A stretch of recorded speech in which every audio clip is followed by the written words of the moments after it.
Bonjour, le cours d'aujourd'hui pour le Parnasse du 19e siècle. Nous commençons avec l'origine du mot Parnasse. Le nom de Parnasse qui est à l'origine est celui d'un massif montagneux de Grèce dans la mythologie grecque. Ce massif était comme Delphes consacré à Apollon. Il était considéré comme la montagne des Muses, le lieu sacré des poètes. Le Parnasse, devenu le séjour symbolique des poètes, fut finalement assimilé à l'ensemble des poètes puis à la poésie elle-même. Donc, c'est l'origine du mot Parnasse, du mouvement qui est apparu à la deuxième ou à la seconde moitié du 19e siècle. De même que le romantisme a été créé par suite de réactions contre le classicisme, le Parnasse va être fondé à partir de sa réaction contre le romantisme, une réaction contre l'excès de lyrisme romantique. Donc, comme c'est le cas de plusieurs autres mouvements littéraires ou courants poétiques, il y a toujours une réaction contre un mouvement précédent, comme le romantisme qui a été une réaction contre le classicisme. Le Parnasse apparaît également comme une réaction contre le romantisme et l'excès de lyrisme romantique. Le Parnasse est donc un nom donné à un groupe de poètes français qui, à partir de 1850, ont réagi contre les aspects lyriques, sentimentaux, confidentiels des romantiques et qui ont cultivé le goût de la perfection formelle. Ainsi comprenons-nous que ce mouvement, qui est apparu à partir de 1850, apparaît toujours comme une réaction contre le lyrisme romantique, comme en fait l'excès de lyrisme romantique. Ce mouvement a regroupé plusieurs poètes. Nous avons les plus célèbres, le Comte de Lille et Théophile Gautier, bien sûr. Le but de ce mouvement, c'est le goût de la perfection formelle. L'art pour l'art. Donc, c'est la forme, c'est pas le fond. Donc, nous avons déjà dit qu'il y a deux poètes importants pour ce mouvement. Il y a plusieurs poètes, mais les plus importants, ce sont bien sûr le Comte de Lille et Théophile Gautier. Le Comte de Lille a été considéré comme le chef du mouvement parnassien. Il a écrit les poèmes antiques en 1852, les poèmes barbares en 1862. Nous avons Théophile Gautier aussi avec ses Émo et Camée, aussi qui a été publié en 1852. En fait, avec Théodore de Banville dans son livre Le Petit traité de versification française qui a été publié en 1872, cet auteur a fixé les théories et les techniques de la poésie parnassienne. Nous avons également après avec José María de Heredia avec ses trophées, les trophées 1893.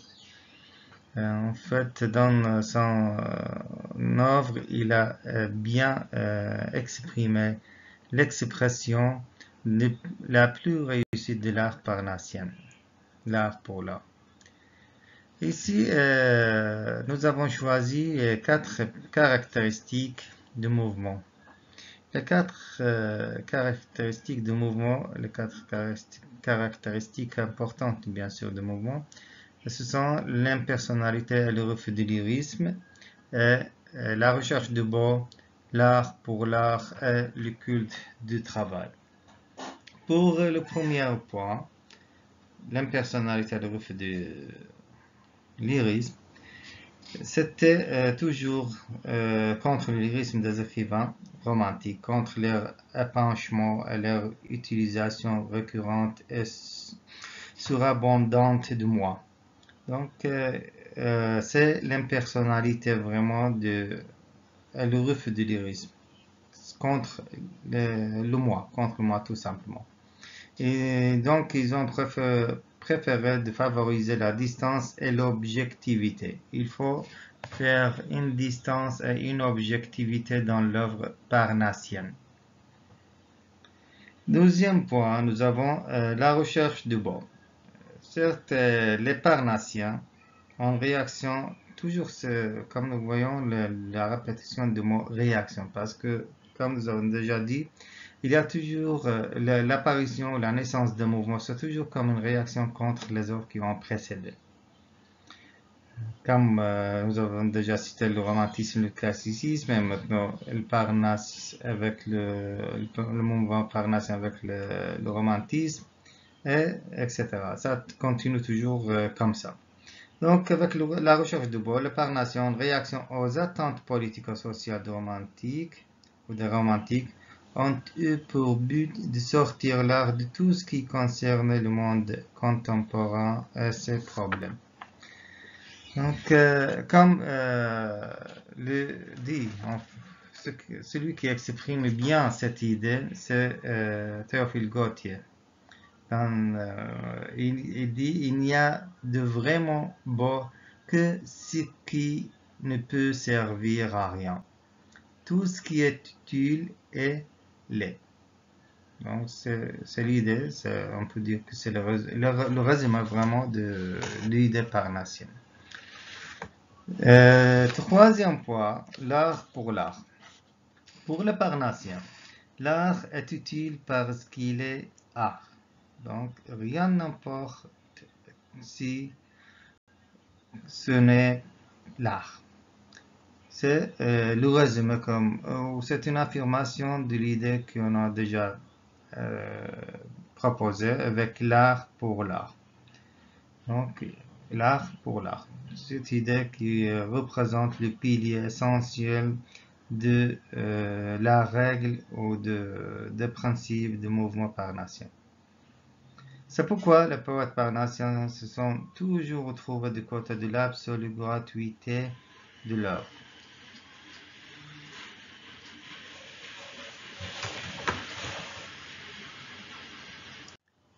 En effet, avec le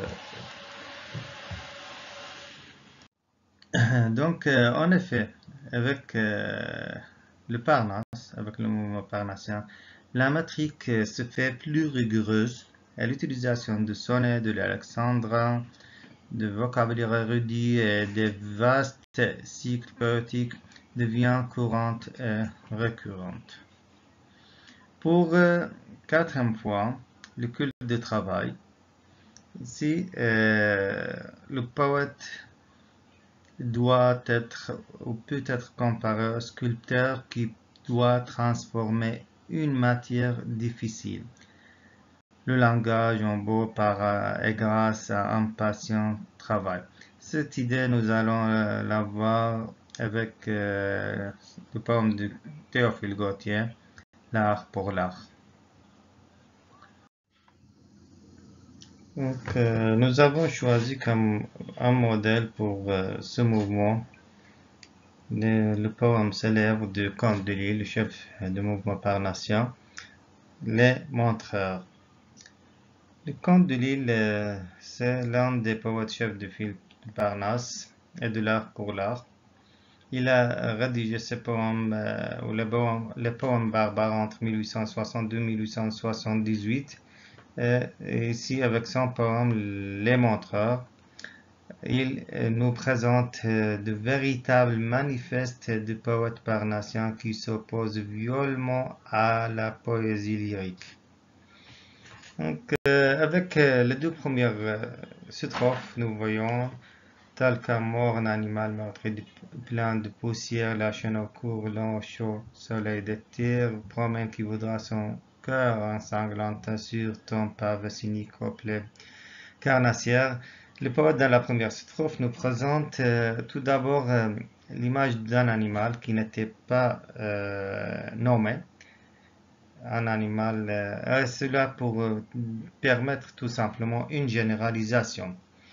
Mais nous comprenons qu'avec le temps, à l'époque, il y avait le spectacle habituel dans les foires.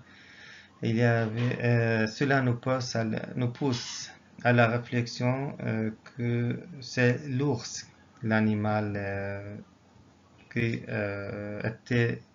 n'était pas nommé dans ce poème. L'ours, bien sûr, c'est un animal qui a la réputation d'être dangereux, mais l'auteur du conte de l'île nous montre que l'homme est pire que l'ours. Puisque l'ours c'est un animal, mais l'homme c'est un homme avec la conscience de ce qu'il fait pourrait être plus grave, surtout puisqu'il fait référence à d'autres poètes, bien sûr, ici, le conte de l'île. Parce que nous allons comprendre qu'il fait une comparaison entre l'ours et les autres poètes, surtout les romantiques, d'après lui, qui montrent leur souffrance aux autres pour attirer l'admiration, pour attirer l'attention. Donc, pour lui, le poète ne doit pas exprimer ou montrer sa souffrance aux autres. C'est l'art pour l'art. C'est pas l'art ou c'est pas le lyrisme romantique qu'il faut montrer. Donc, il y a une description dans la première strophe et dans la deuxième strophe aussi pour mettre en feu stérile en ton œil hébété pour mendier ton rire. Mendier ton rire, les poètes utilisent des expressions graves.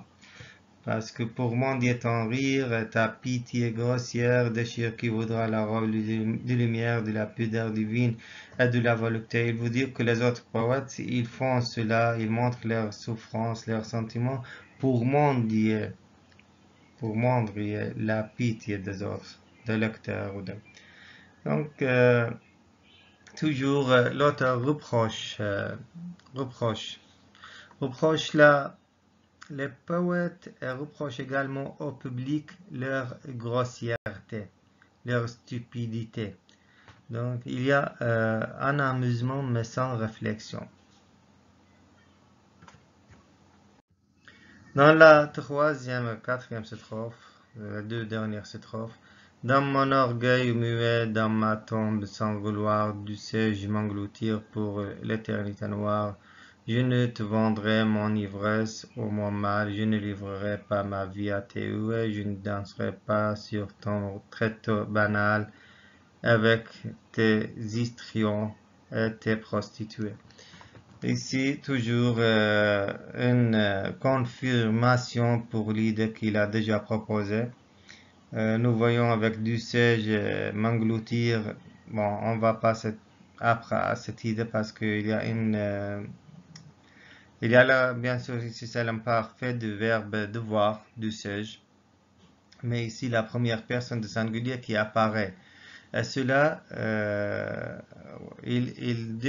nous voyons le poète. D'une part, il critique le poète pour le lyrisme, et d'autre part, il utilise lui-même la première personne de singulier, le je. Il répète plusieurs fois avec son je, donc ses sentiments. Il y a une contradiction, d'après ce que nous voyons, entre ce qu'il dit et ce qu'il fait. Nous continuons avec dans mon orgueil muet, dans ma tombe sans gloire, dussé-je m'engloutir pour l'éternité. Au noir, il dit qu'il ne faut pas montrer la souffrance, il faut pas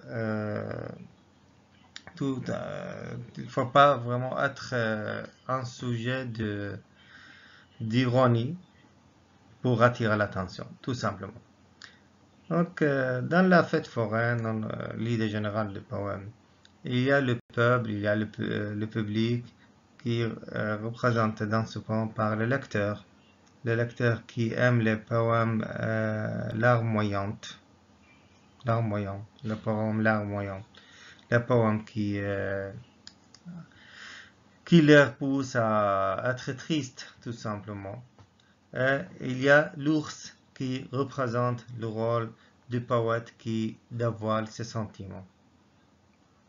Donc, comme nous voyons, dans les deux cas, les poètes ils se moquent d'une part de poètes et d'autre part des lecteurs naïfs, les lecteurs qui pourraient être stupides d'après lui.